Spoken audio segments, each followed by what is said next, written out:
If you're expecting a automation discussion, this isn't going to be it. This is going to be part 3 of going over the Redrock Railroad N-scale layout, folded dog bone. I'm just throwing these in here as I get done working on certain aspects of this project, and I'll be back within a day or two with more on that engineering project that you've probably been watching. Let's get into part 3 on the Redrock Railroad. N-scale folded dog bone, Redrock Railroading part 3. This is a photo from Salt River Canyon in northeastern Arizona. And I don't think this is a photo that I took, but I took many photos. And there are actually 2 bridges, an older one and a newer one. Obviously, the older one had 2-lane traffic on it for years, and then they added the newer one, and then they split up the traffic 2 lanes in each direction. I spent quite a few hours hanging out in this spot. It's just an amazing spot. You come down out of the mountains to this river valley. You got this beautiful river, beautiful rock formations, and then you switch back up out of Salt River Canyon. It's a beautiful spot. Anyway, I'm sure it left an impression on me, and it's from this photo, or remembering this, that I modeled the banks of the river. The banks of the river, the colors aren't the same as this. I use more of the 4-corner colors, because remember, this fantasy is a fantasy layout. This is not a location anywhere to be found in those 4 or 5 states that have red rock. It's as much as I could squeeze in, and as I've willingly admitted early on in the series, I squeezed in too much. One bridge too many. However, I'm moving on with it and adding more and more details. So we're going to go back into this layout and talk some about progression. Now this is the layout, and only 2/3 of this are actually currently under development, and that would be the 2/3 to the left. The 2-level dual reversing loops have not been started, but that's what I plan on doing, so I can have trains running in both directions on any track, and I can have 4 trains or more parked in the area to the right, and no trains on the layout. Trying to have more than 4 is a little bit of a struggle. Now, if you have short enough trains, and by the way, these dual loops, the bottom one in orange, that outer loop of the 2 is long enough to handle 2 trains, or 1 really long train. So we'll see what the future holds. Now, the nomenclature that you see on the layout to the left, T for turnout and Z for zones. So based on the colors, different colors, because I'm using DCC and I'm using occupancy detection, those represent isolated electrical zones. Now, they've been altered somewhat, and I've not updated the nomenclature. Just a reminder of what we're doing with this. And this is what it looks like in 3D. However, you're going to see, first of all, the portion to the right, the dual reversing loops, that's not even started. So just clear that out of your image there. And then you're going to find, when you start looking at what we've actually done, that the upper left corner is now the side of a mountain with a little canyon and some red rock monuments. And then to the right, that track that's covered up, that's all red rock formations. And there's a river not shown. So beginning with one end of the layout, compared to what was in the last video, you can see quite a bit's been done. And the reason that I did not photograph the development and the construction of these rock formations, there are hundreds of good videos on YouTube that tell you how to do that. You can see here that quite a bit has been done on this end compared to the other end. All of this is new. And by the way, that train station I mentioned before was built by Bob Case. And all these rock formations that you're looking at, including carving out the switchback that used to be inside of the loop there, and to make room for a small, we'll call it commercial district if you want, post office, restaurant, paint hardware store, barrel factory, feed store, and of course a station, the switch tower, and a warehouse. and then there's also a small hotel of sorts underneath the bridge.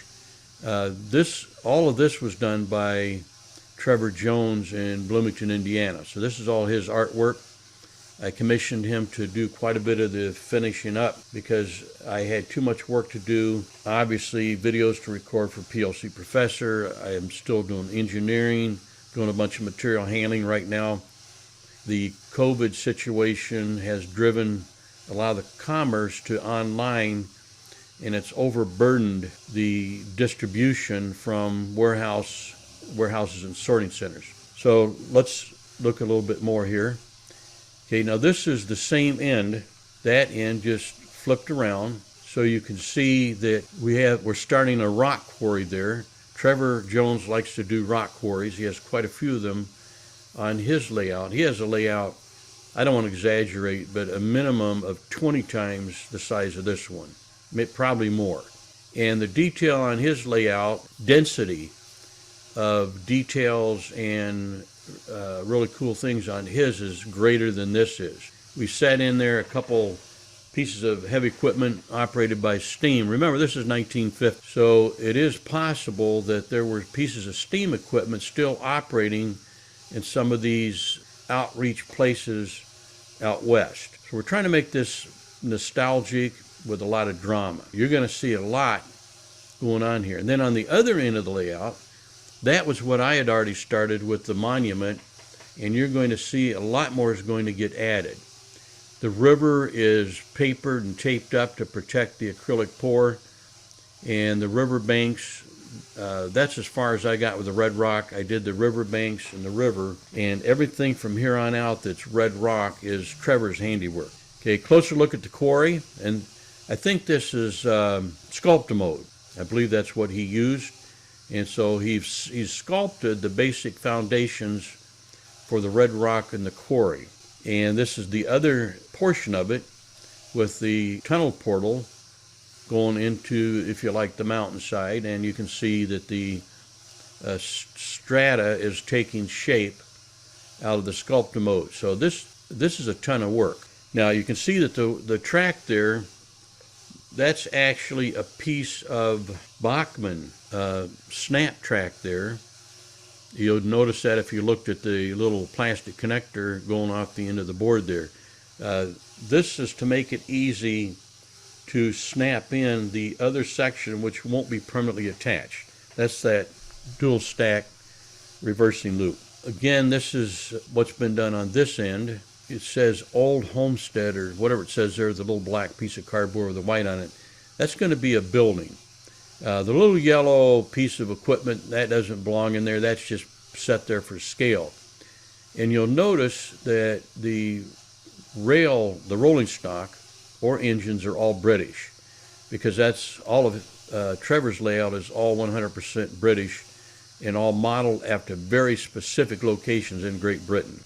This is a better view of the middle section that includes the river, the bridges, and some of the buildings, and you can see over on the other end that work is progressing. You see some British cars there. And now from this end, so you see Trevor's dressed up my monument there and expanded what I was doing with that Redrock formation.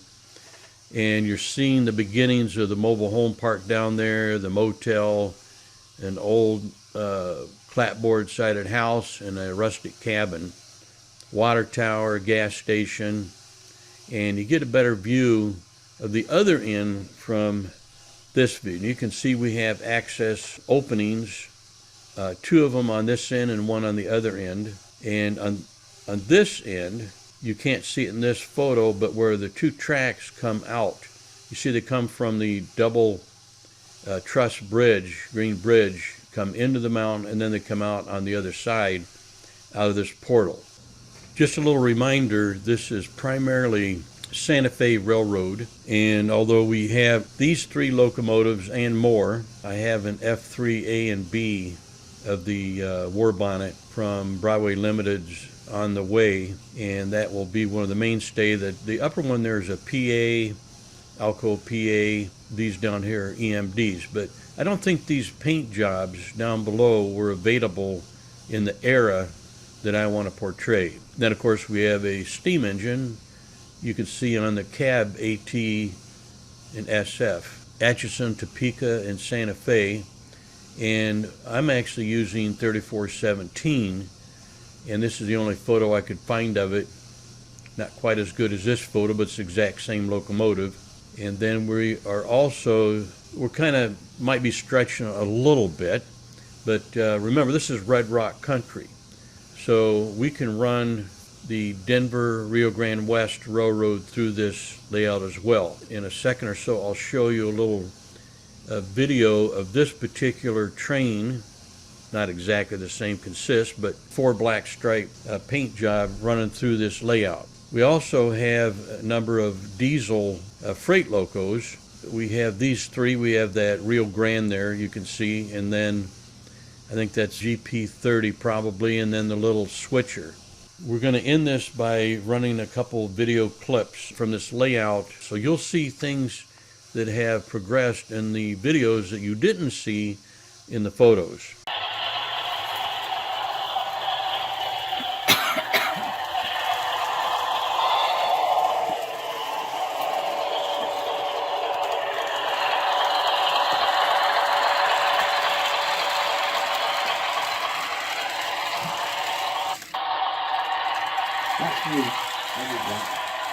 That spot where it paused just now, that's that same spot. Yeah.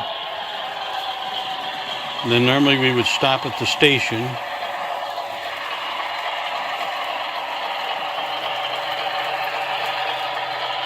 might be the switch point isn't making very good contact there.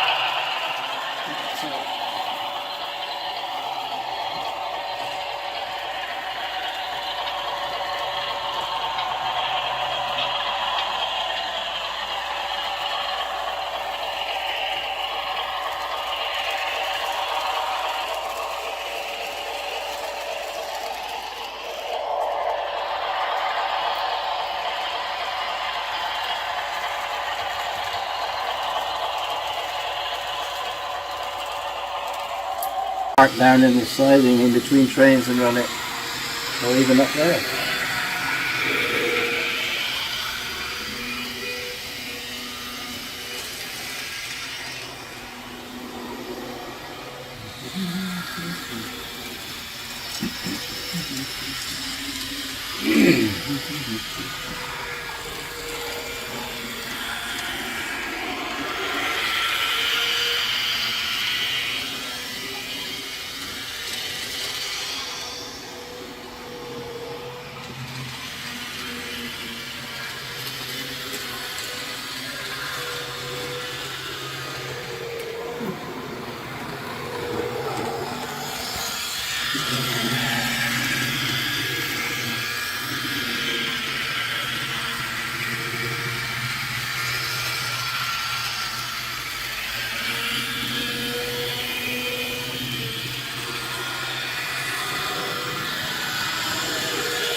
Well, that's all she wrote for this little episode. The next video should be on automation, the PLC Professor venue, and there's lots more to do with the N-scale layout that's already completed. Right now I am building a dust cover and the structure with LED lighting to give you the diffuse background light. If you're a student of light and lighting, you know that when you see a shadow, inside the shadow, which is, something's blocking the sunlight, right? Creates a shadow, that the objects in the shadow are lit by the scattered diffuse light from the atmosphere. So I'm building a structure to give me diffuse sunlight and diffuse moonlight. Then I'm going to add actual spotlights for the sun and the moon. Yeah, I'm going crazy with this. I'm having fun. So we'll see you for the next one. Thank you.